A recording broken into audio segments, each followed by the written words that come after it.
career coaching, and then also resumes. So that's really important because this is what you're gonna like. It's gonna help you prepare whenever you want to get that job, that career after you graduate from here. So, thank you. Yeah, so like you said, my name is Kim Durham. I'm an academic advisor here at the Leveling office. So again, if you want any help registering, you're coming April 10th, come talk to us and we'll help you there. So we're gonna go through career coach. Has anyone heard of that before? Okay. Yes. So summary technical, we've already talked to a lot of y'all about this, so this might just be repetitive for y'all. But it is a great source that we use. It's on our main website. And you scroll all the way down to the welder, find your career. And so this is cool because it's a career assessment, but it kind of takes it a step further because we can actually link you with specific jobs that you can apply for today. So it, again, takes it a step further and kind of helps you find that career. So on that, you're going to click on interests. Scared. You can click on match my interests. And it's going to give you a career assessment. I have to log out. Somebody done it. Yeah. Okay. So on that match your interest, you're going to do the career assessment. There's a 6-question one and then a 60-question one. The 60-question one is obviously the better one. It goes more in depth. But while you take these, you are going to erase family, expectations, money, status. You're going to erase all of that from your mind whenever you take it. Because if you do what you think you think, you click what you think you should, it's going to match you to something different than what is actually good for you. And then there's no point taking it because this is to try to help you. So I'm just going to randomly choose some questions, but some of the questions will be like, you would like to inform, enlighten, help, teach, counsel, cure people. Sure. So again, just those typical questions that we've all taken 6,000 times. And then once you're finished, it's going to give you your 3 traits. So for that one, it said artistic, conventional, realistic. And then you scroll down. So I'm 100% match for education. Interesting. And so we'll click on that one and let's see some jobs that we can do. So with that, we can do art, drama, music teacher, architect, kindergarten teachers, so on and so forth.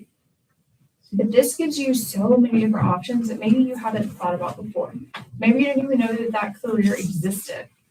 And something else that it does is it tells you the level of degree that you need for that job. It tells you the median salary, and then the programs available here at SPC to help you achieve that. So let's say we're going to do kindergarten teacher. In this specific area, it has this little map over here. We're showing one job opening with the median salary of $47,813. So that's not that many opportunities here. So if we change this, let's say Lubbock. Okay, there's 7 there, so that gives a little bit more options. And now if we click on live job postings, no jobs in Lubbock. What if we wanted to move to, let's say, Dallas? Okay, here's a perfect one. I'm going to click on that. This is a real job that I can hit apply and apply for today. So it literally connected my interest with a job to apply. Told me if I was eligible based on my career and based on my education. I got to choose where I want to live. So I'm tired of this place, I'm going to Dallas. I chose it. I found a job. And then if you're like, I don't know, I don't think I want that one, go back. Okay, say I'm bilingual. I wish I was. Again, apply right then and there. This one's linked you to Indeed. So that's why that kind of takes it a step further, because you can put it into action. You're not just taking a career assessment to take the career assessment. You can go forward with it and better yourself today. Or you can see the requirements for the education and you can come talk to us. Hey, I saw this job. I really like it. This is something I want to do. Can we go ahead and try to get this degree so I can maybe apply for that? And that's where we help you. So thinking of this now and taking these assessments now to start that career mindset really does help you where you're at now. Rather than graduating with an associate's in a degree that you're like, I don't know if I even know what to do with this. Start looking into it. Start figuring that out now. And then from there, we also have a resume builder on our website. So how many people have built a resume? Okay. How many of you hated building that resume? Trying to figure out spacing, the commas, what to do for the tasks, how to make yourself sound good and professional and all that good stuff. It's a pain. So we're going to create an account. So we can do an email. And we recommend that you use an email that is not your SBC email. That way, whenever it expires, you can still get into it and access your stuff. Okay. And from here, we're going to update our contact information. So this is going to show on the resume. So we want our spelling to be right, our capitalization, lowercase, all that good stuff. The email, double check that your phone number is right, your email is right, your address, all that good stuff, because this is where they will contact you if you get the job. And then work experience. So this is where kind of the fun comes in. So let's try a job. Who currently has a job right now? Okay, what do you do? You are the tutor, German. Tutor, okay. He's like, do I got one?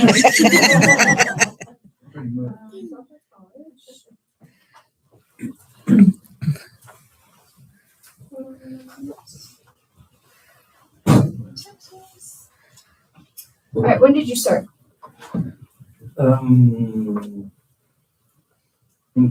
Fall of 25 So or 4. August 24th. And I currently work here. We'll click on that box. Okay. Do you provide feedback for students using positive reinforcement techniques? Yes. Do you review class material with students to discuss texts? Yes. Do you assess students' progress throughout tutoring sessions? Yes, ma'am. And teach study skills, note taking, all that good stuff? Okay. So there, right then, with 4 clicks, we added the work experience. Without you having to say, God, does that sound right? Without us having to go to ChatGPT that none of us use to make sure that we sound good. We did it with 4 clicks. Okay. And so now we're going to save and close. And on these tasks, we don't want a lot because your goal is to have your resume fit on 1 page. If it doesn't, they're not going to look at it. In this day and age, they're going fast. AI is also detecting a lot of stuff, and they will run their resumes through AI. If it's longer than a page, AI usually kicks it out. So if it's that long, you really don't stand much of a chance. As awful as that sounds, you want to sound good. You want to show, hey, this is what I've done. I'm capable. Look at me. However, if it's too long, it's not going to do you any good. And so then here, scroll down, and this is where you do your education history. So you're going to show what degree you're doing, your major, city, state, GPA. So your GPA, you only want to put if it's above a 3.5. Anything below, they don't really look at it. Even then, I've never had have you had a single question about your college GPA? No. They really don't care. But if you want to put it because you feel strong about it and you're proud of it, absolutely do so. However, maybe don't put like a 2.0 on it. Let's keep that to the high 3s. What about if they're proud of their 2.0? Yes. Which, you know what? 2.0s, they get us exactly where we need to be. However, they might not necessarily put us above the rest. But again, no one looks at that GPA. I've never once been asked, how well did you do in school? I got here, I got my degree. That's what they care about. And so, then we'll go from there. There's your education history, skills. All right. Do we know the difference between soft skills and hard skills? Okay, someone give me a hard skill. Computer. Okay, computer skills. Computer literacy. Sure. Soft skill. Like, Management. Mm-hmm. Spelling is not one of my skills. Anyone else? gonna start picking on you. First aid and response. Okay, yeah, absolutely. First aid, I like it. And one more. XO. Perfect. Oh, told you spelling was wrong. Excel formulas. Sure. You can go in and you can edit these. So say you have a certain skill that's not on here, you can go and edit exactly what you want to put. Okay. And then from there, you can also add your LinkedIn web page, all that good stuff here if you want to. So now we're going to save and close there. And this is where the fun part comes in. So now we're done with it. We like it. We're downloading it. We click here.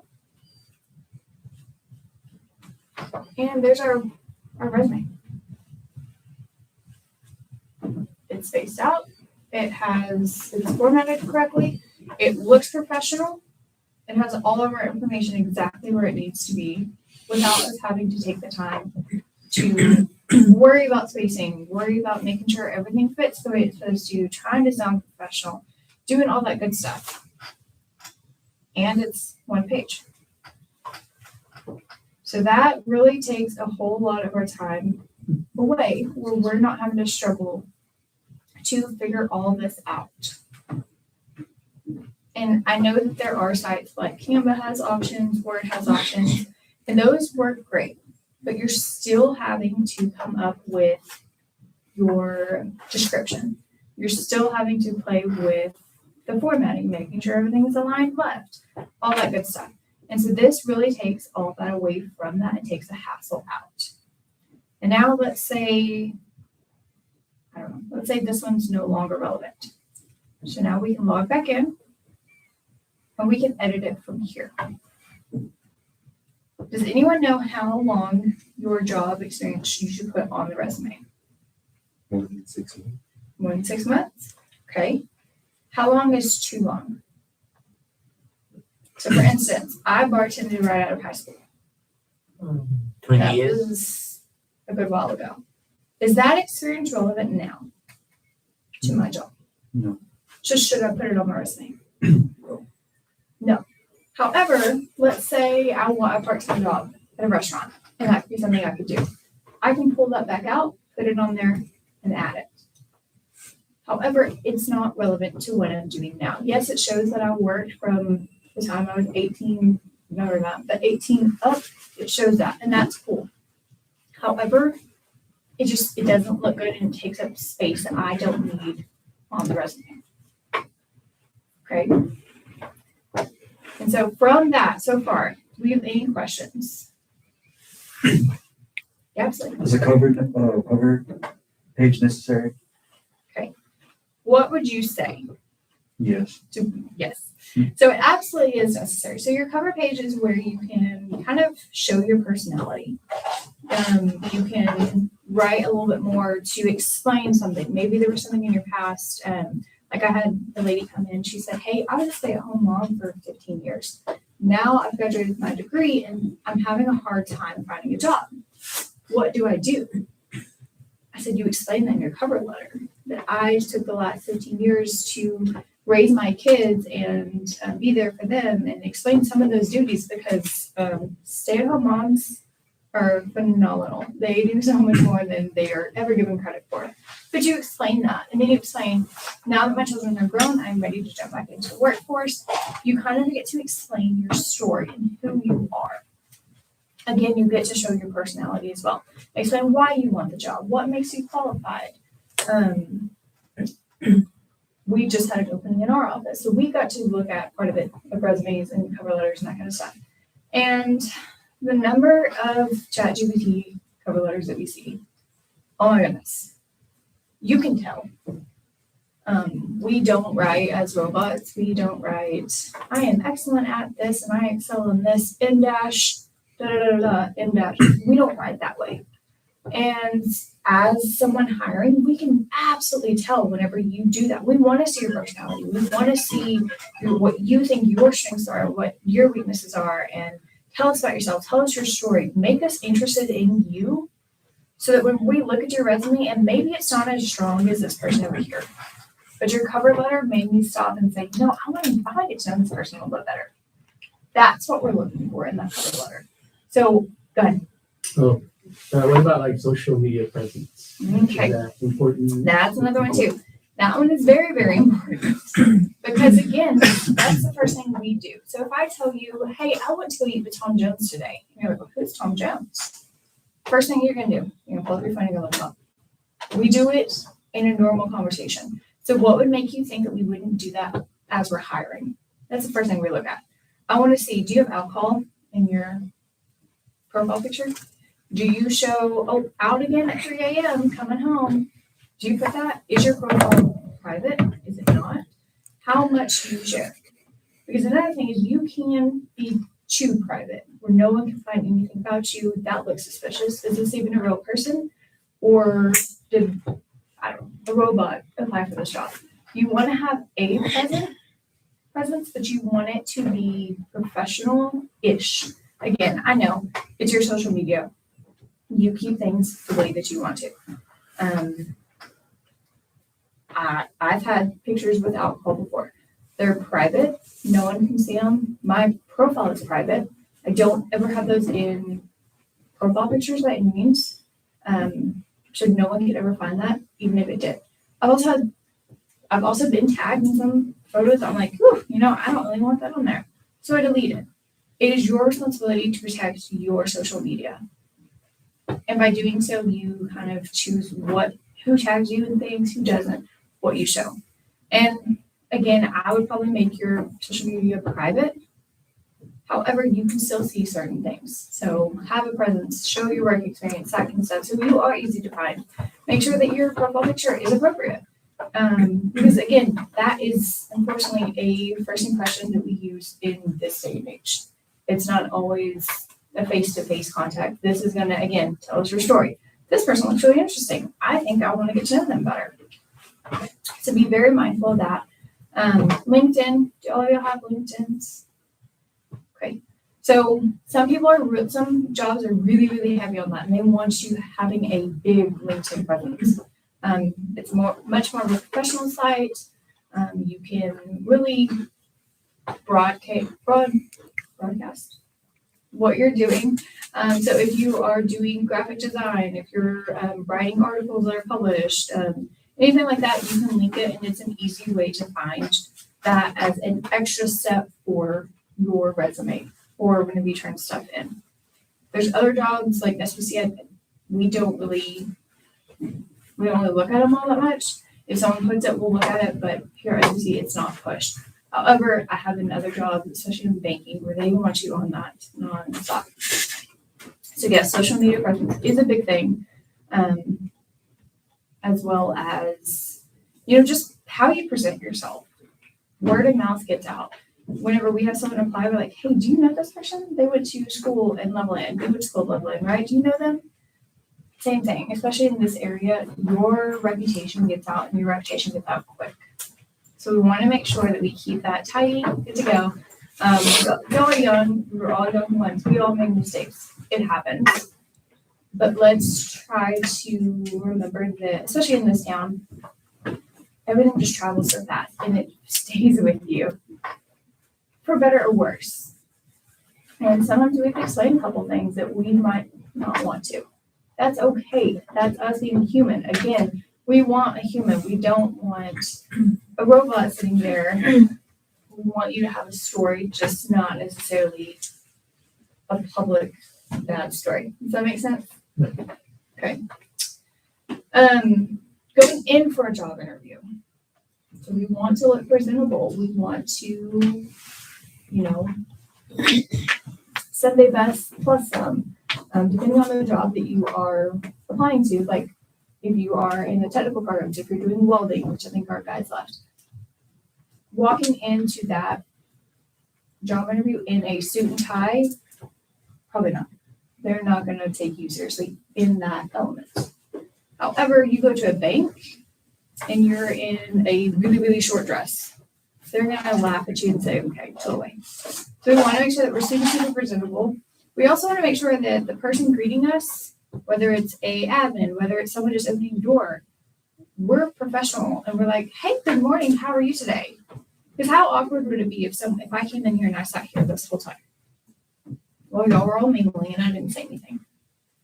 It gets awkward. You're like, who is that? Why are they here? Talk to people.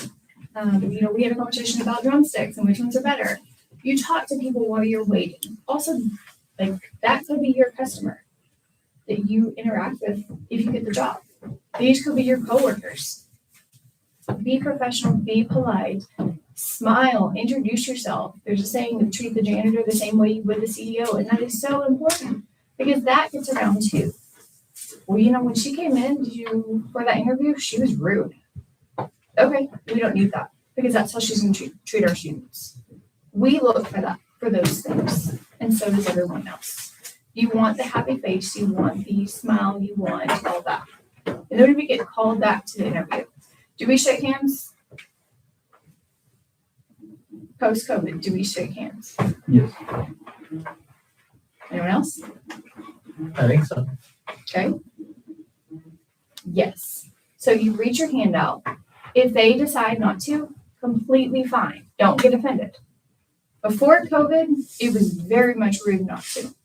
Now, some people might say, you know what, I'd rather not. And that's okay.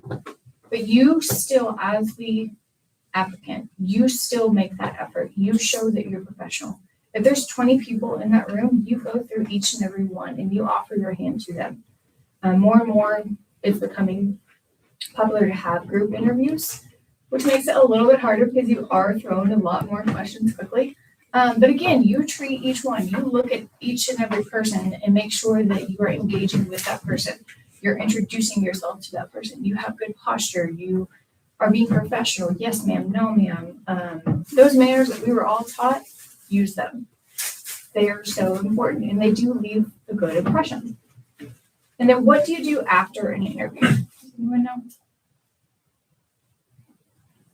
I'm going to ask someone on this table. Y'all look super quiet. Does anyone know? I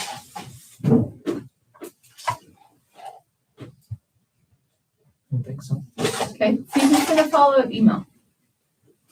Good afternoon. It was really great meeting with you. I really enjoyed our conversation.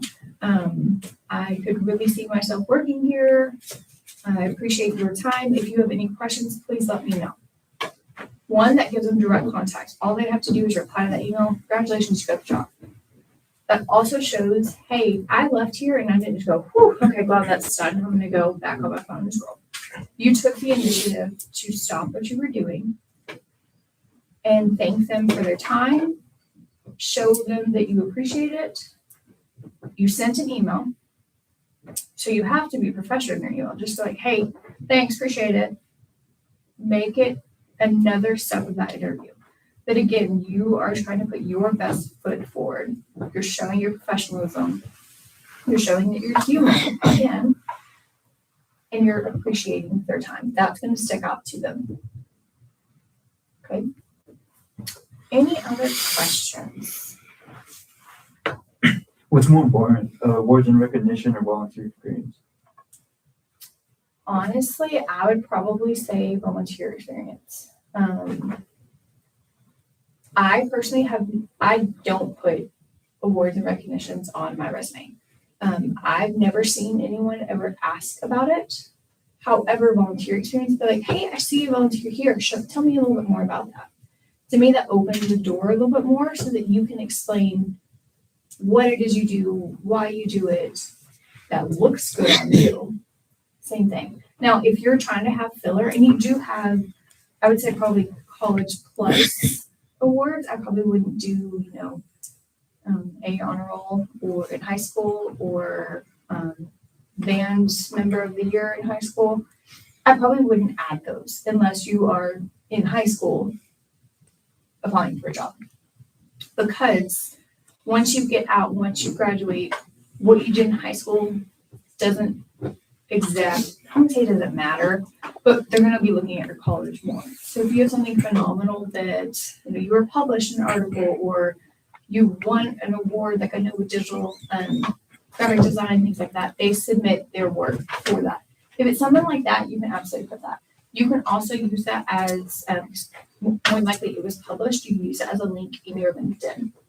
So same thing there too. But I would definitely say if you're gonna put any of that kind of filler stuff, and career coach doesn't actually have that option because it's just not used very often. But if you were to do that, I'd probably do volunteer experience because it opens a door. You could also put that in your cover letter. I also volunteer at da da da da da da da. It opens the door for a conversation to ask more. That was a good question. Anything else? Yeah. Alright, No. Take your time. I'm gonna get a drink too. So. so, for some majors, I heard that it was like important to have projects and internships. Let's say you can't get an internship, would a project be better or be like a good filler? So that's really gonna depend on that major.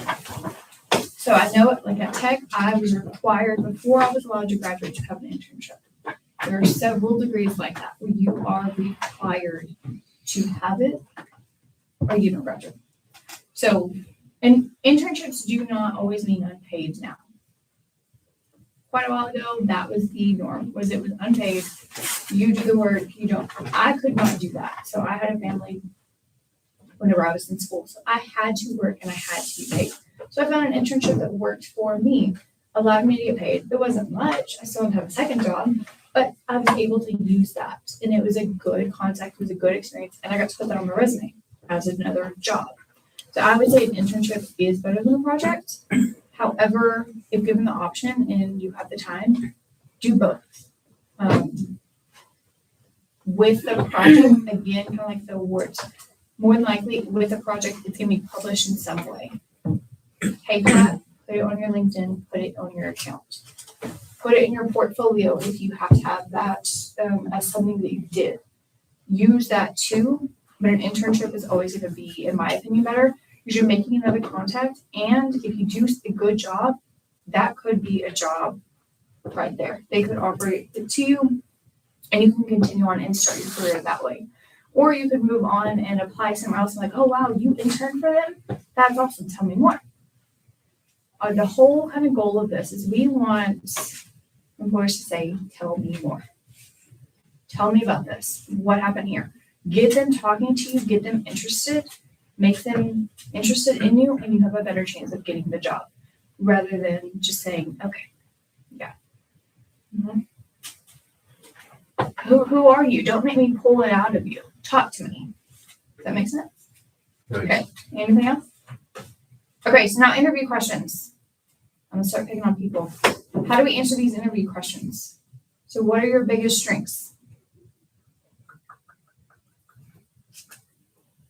You with the glasses. What's your biggest strengths?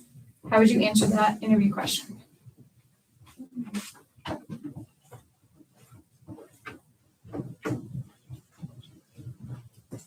The term fake it till you make it really plays in here. Okay? Because we want you talking. So first thing, what would you say your biggest strength is? You know, my biggest strength would have to be that I fill in the blank. Are you super organized? Okay, so I'm a really organized person and I like to be ahead of deadlines. I like to create a schedule so that it makes sure that I am on track. I'm really good at task management. I really enjoy juggling multiple projects, things like that. But the first thing is, as soon as they ask that question, you want to be like, okay, yep, and have an answer. So this is where the preparation comes into play. But what we don't want is we don't want them to ask you the question and you're like, well, I don't know. Because then I'm like, okay, well, she can't think on the fly. It's okay now because you're learning, obviously, but when the time comes, we want to make sure that we're quick with those answers and that we're coming up with that on the fly, but it makes sense too. Okay? What's your biggest weakness? Does anyone want to volunteer? My biggest weakness is I still procrastinate. Okay. And how do you overcome that? I got a planner recently and a whiteboard, so I write down due dates and as well as outside of school things I have to do to hopefully better manage my time. Perfect. Yep. Just like that. Sorry. You didn't have to, you don't have to Yeah, go I'm while you're eating. But no, exactly. So you show that you have a weakness. And I always hate that question. But you turned it around. And so what I would do is after you say my biggest weakness is procrastination, however I overcome that, you fill in that. Because what if they don't ask you that? What if they don't ask you that follow-up? And then they're like, you know what, this guy can't get things done. So you spin it before they have to ask. That way you can continue on. And again, like be like, you know, I realize that, however, I'm working on it and I found a system that really works for me. And then again, you extend the time and you kind of do some filler. Okay? Probably do one more question. How do you work in a team?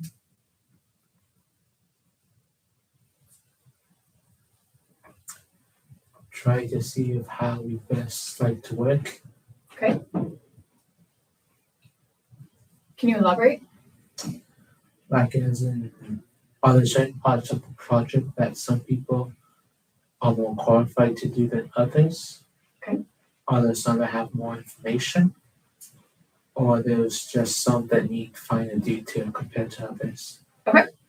So good. Again, you answered.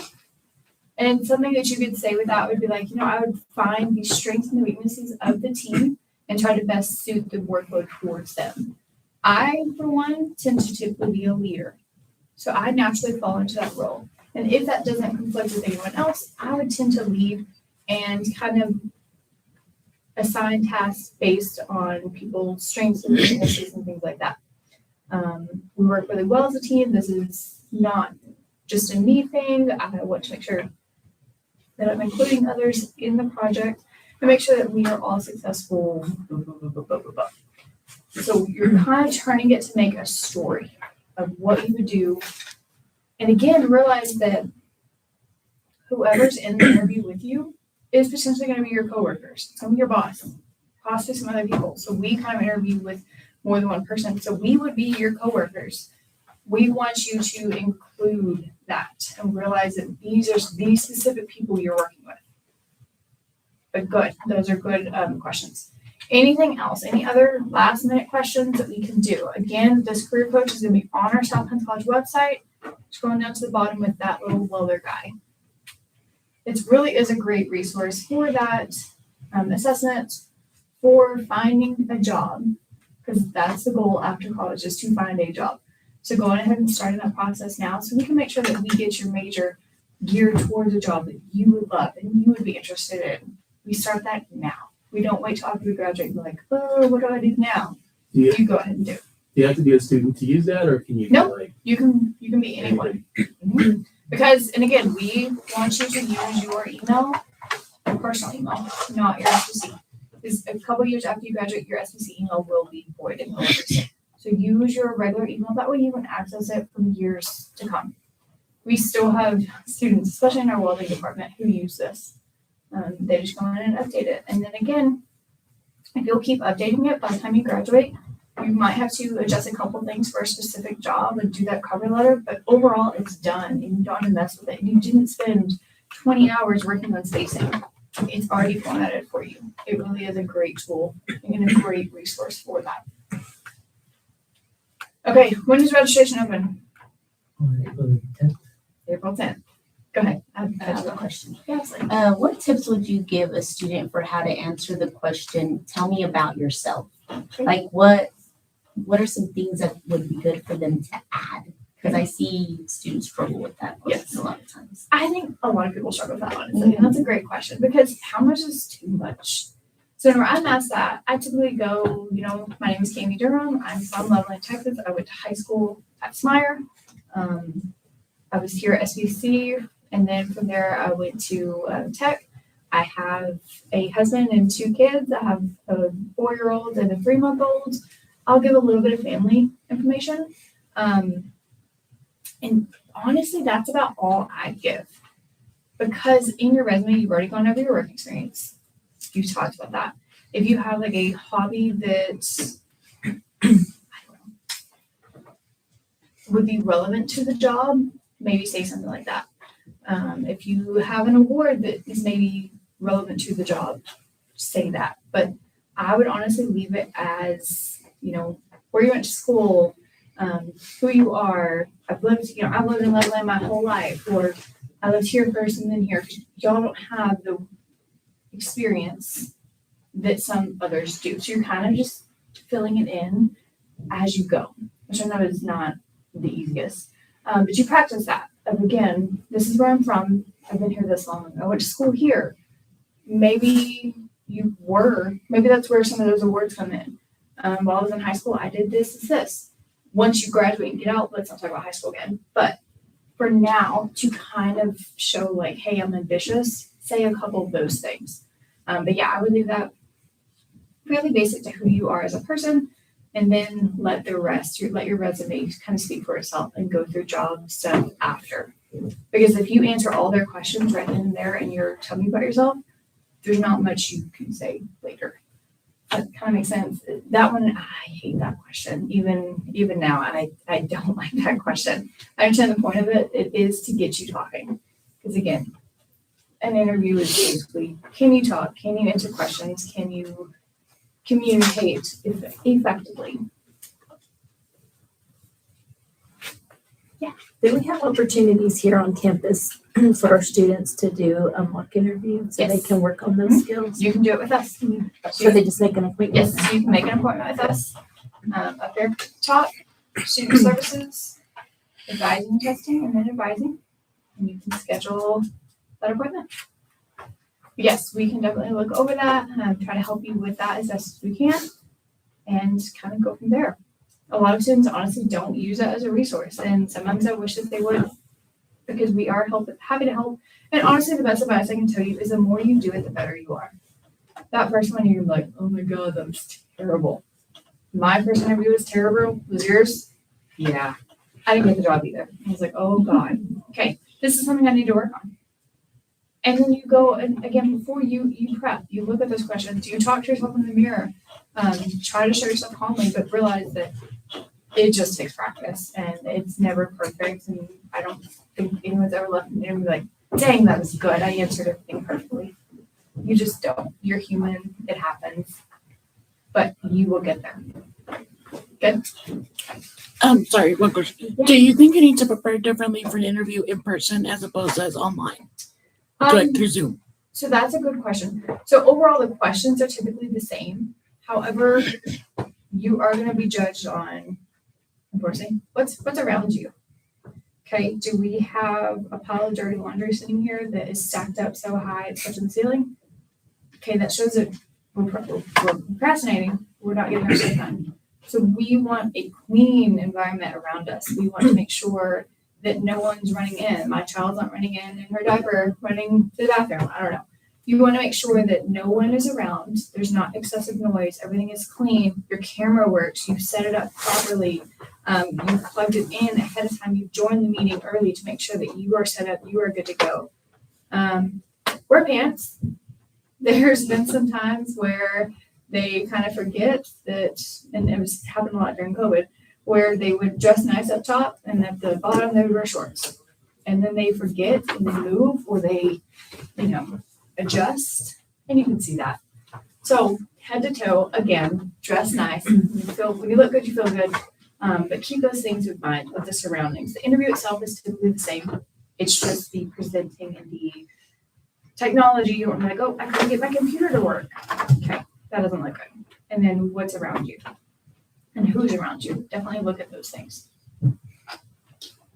Okay. All right. Well, thank y'all so much. If y'all have any questions, please don't hesitate to contact me or anyone in the advising office. We are happy to help you, and I hope Career Coach kind of makes your life a little bit easier after graduation. Thank you very much. Thank you. Thank you. This is a great workshop. If you can go ahead and fill out the evaluation, please, before you leave.